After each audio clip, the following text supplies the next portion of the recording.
तेरे पास आती है तुम मर कर कहाँ जाओगे। हाय रब्बा ओ रब्बा मेरे रब्बा सुन रब्बा।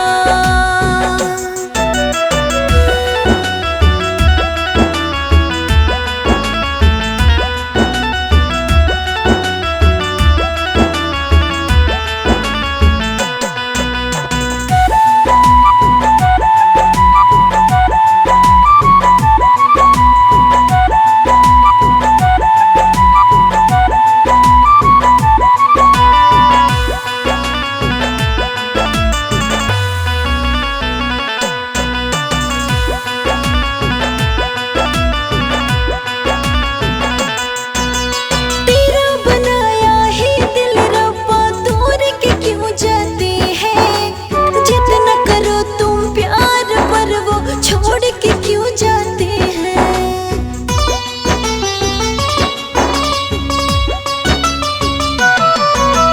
तेरा बनाया ही दिल रब्बा तोड़ के क्यों जाते हैं। जितना करो तुम प्यार पर वो छोड़ के क्यों जाते हैं। तुम शायद रब्बा हो हमसे ज्यादा उसे तड़पाओगे।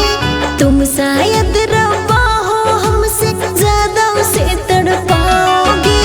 हम मर कर तेरे पास आते हैं तुम मर कर कहाँ जाओगे।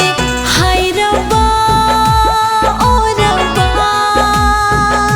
मेरे रब्बा सुन रब्बा।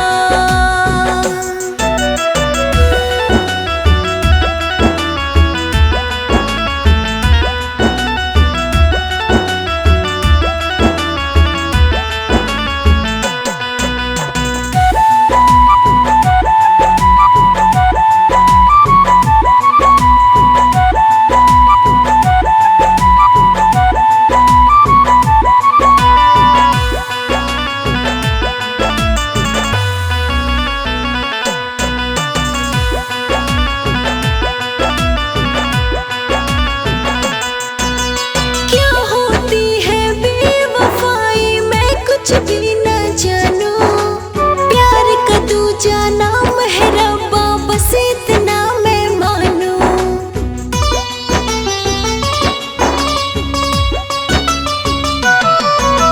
क्या होती है बेवफाई मैं कुछ भी न जानू।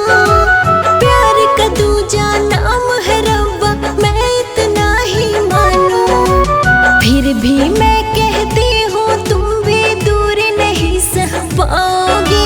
फिर भी मैं कहती हूँ तुम भी दूर नहीं सह पाओगे। हम मर कर तेरे पास आते हैं तुम मर कर कहाँ जाओगे। हाय रब्बा ओ रब्बा मेरे रब्बा सुन रब्बा।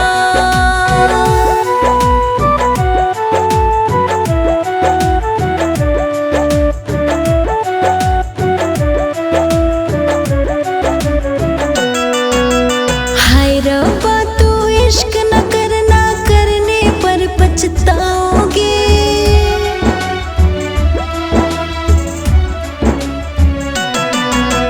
हाय रब्बा तू इश्क न करना करने पर पछताओगे।